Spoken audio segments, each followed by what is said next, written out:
Welcome to the CSW-MFT Board Podcast. I'm Brian Carnahan, the Board's Executive Director. We will be using these podcasts to provide information regarding topics important to applicants and licensees. You may hear from Board staff and Board members or experts who can help us navigate issues relevant to the Board's role in counseling, social work, and marriage and family therapy. While continuing education credit is not available by listening to these podcasts, we hope you'll invest time in listening to these short podcasts in an effort to understand how the Board serves you. The first podcast is an introduction to training supervision, which is one of the requirements for obtaining an LISW. Our speaker is Doug Warne, LISW. Many of you know Doug from his time as a social work licensure examiner here at the Board. Doug has been a social worker for over 40 years. In September, he retired from the Board and has now returned to clinical social work practice at a hospital here in Central Ohio. Welcome, Doug. Thank you, Brian. It's good to be here. See all my coworkers and have a chance to chat a little bit. Excuse me. But this training supervision project really started a little over 3 years ago. We had a board member at that time who was a clinical director for a community agency, and he had staff members who would ask him to sign off on their hours for their LISW. As you're probably aware, one of the requirements for the LISW candidate is 2 years postmaster's social work experience as an LSW and 150 hours of supervision by an LISW-S. And this board member would always tell his staff, no, I can't sign off on your hours because your job description doesn't require a master's in social work and you aren't doing advanced social work practice. So at the beginning of this project, we looked at comparing and contrasting bachelor's and master's level practice, but soon found out that this isn't a useful comparison because we know there are lots of bachelor level social workers who are doing complex interventions and who are doing advanced practice because of their experience and just because of the nature of who they are as a person. We then created a task force with some prominent Ohio social workers. We looked at the ASWB Model Practice Act and ASW Best Practice in Social Work Supervision, CSWE Core Competencies, and we developed a survey to get information from social workers who are practicing in Ohio. The Professional Standards Committee also wanted to start auditing 10% of the supervision logs to try to get a better idea of what LISW candidates are doing for their supervised experience, and to make sure that there was compliance with the spirit of this part of the law. So this was the starting point. We realized early on the problems with trying to compare bachelor's and master's level practice, so the Professional Standards Committee started looking at competencies and found this to be a much more useful way to distinguish advanced social work practice from generalist social work practice.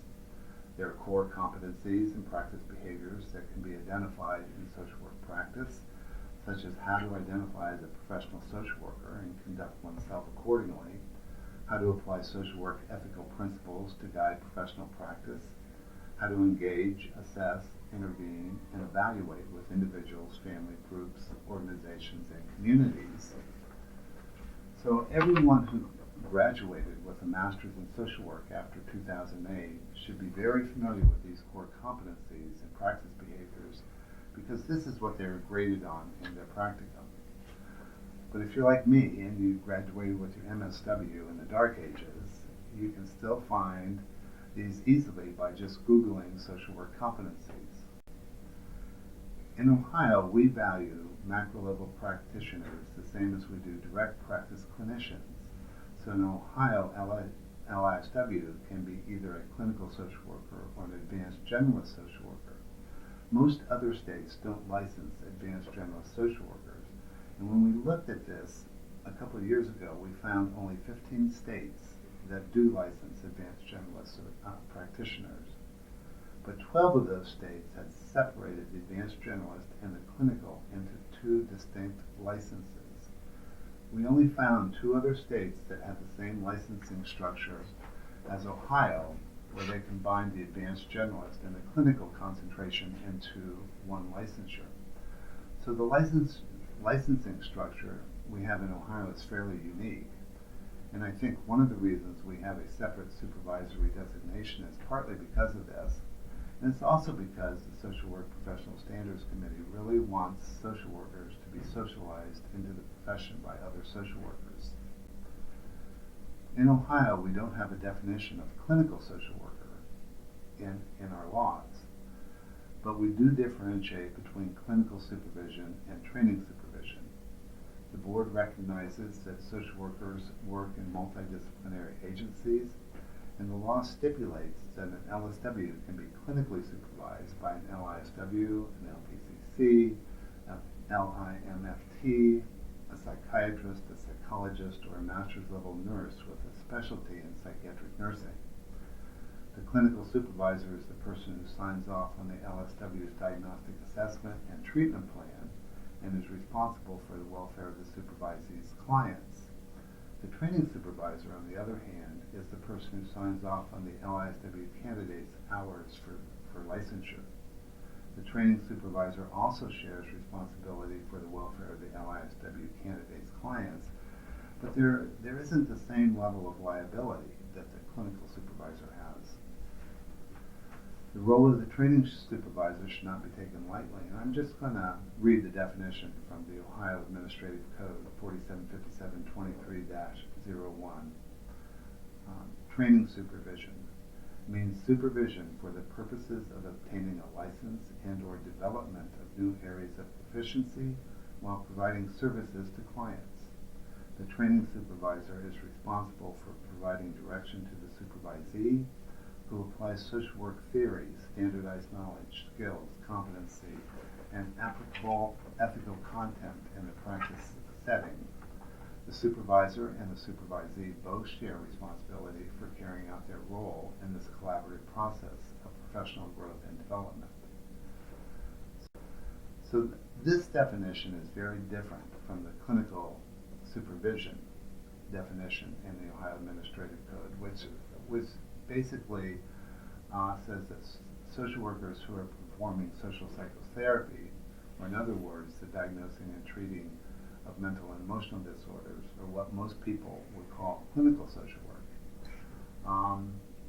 And that definition really speaks to the work kind of supervision, where the clinical supervisor is signing off on the paperwork and making sure that the supervisee functions within their scope of practice. The role of the training supervisor and the clinical supervisor overlap when the LISW candidate is working in a clinical setting. And often in these situations, the training supervisor and the clinical supervisor are the same person. But the clinical and the training supervisor don't necessarily have to be the same person. And this is especially true for social workers who are advanced generalists or who are primarily engaged in macro-level practice. What I hope is clear in this podcast is that the relationship between the training supervisor and the LISW candidate is all about professional growth and development as a social worker in this profession, and that this is a collaborative process where both the supervisor and the supervisee share responsibility. The supervisor provides direction, and the supervisee implements competencies and skills in their area of concentration. So before we close, I think we need to just take a few minutes to go over some of the documentation requirements. The requirement for supervised experience is 3,000 hours and 2 full years of experience with no less than 150 hours of supervision during this time.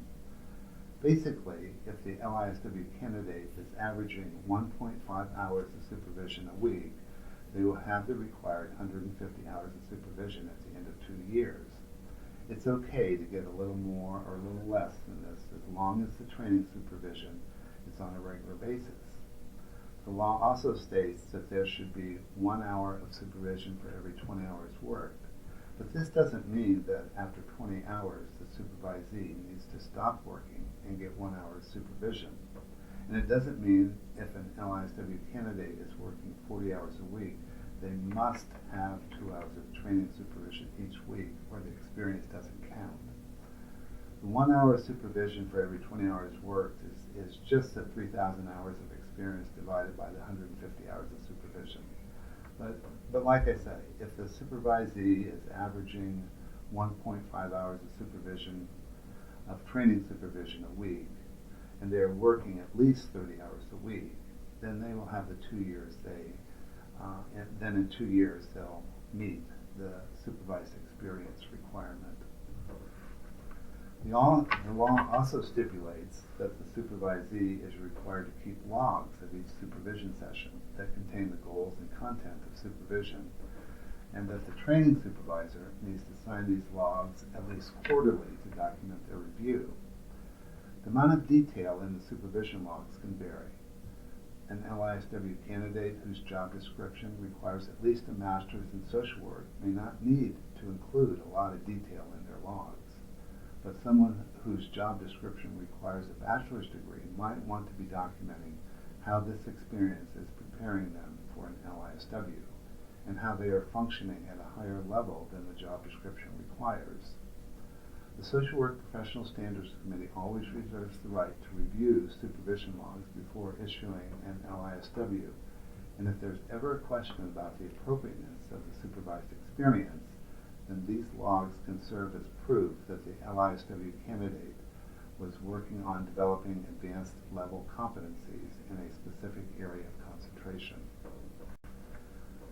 The last thing I wanted to touch on in this training supervision podcast is the professional employment reference, or the PERC.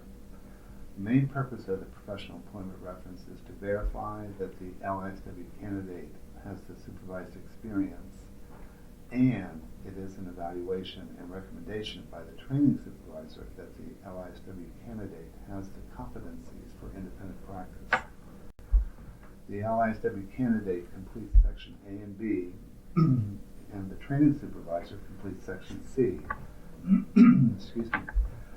The question in section A about whether or not the supervisee did psychosocial interventions at the administrative level would be answered no if the supervisee has clinical concentration, and yes if the supervisee has an advanced generalist concentration. I have to admit that before I started working at the board, section C didn't seem to make much sense to me. But as I started to understand how our statute and rules are written, it makes perfect sense. The three broad areas that the LISW is being evaluated in, which are counseling, psychosocial intervention, and social psychotherapy, are needed on the PER because that's how Ohio law defines social work practice. It's not necessary that all three of these broad interventions are evaluated in the PER. For instance, someone with an advanced generalist concentration is not going to be doing social psychotherapy or diagnosing and treating mental and emotional disorders. The other thing about section C is where it says the dates of the first 1,500 hours or blank, and then the dates of the second 1,500 hours or blank. This is written this way because it stipulates in the rules that an LISW candidate can't accrue more than 1,500 hours in any 12-month period. So for example, if a person is working part-time, it may take them 18 months to accrue the first 1,500 hours. And then if they started working 40 hours a week, they would still need another 12 months of supervised experience, because this is how the rule is written. The rule states that 3,000 hours and at least 24 full months of experience are required, except that not more than 1,500 hours can be accrued in any 12-month period. I hope this podcast has answered more questions than it raised, and to all the social workers out there, keep up the good work. Thanks, Doug, and thank you for listening to the CSW-MFT podcast. I welcome suggestions for future topics. Feel free to contact me via email at brian.carnahan@cswb.ohio.gov.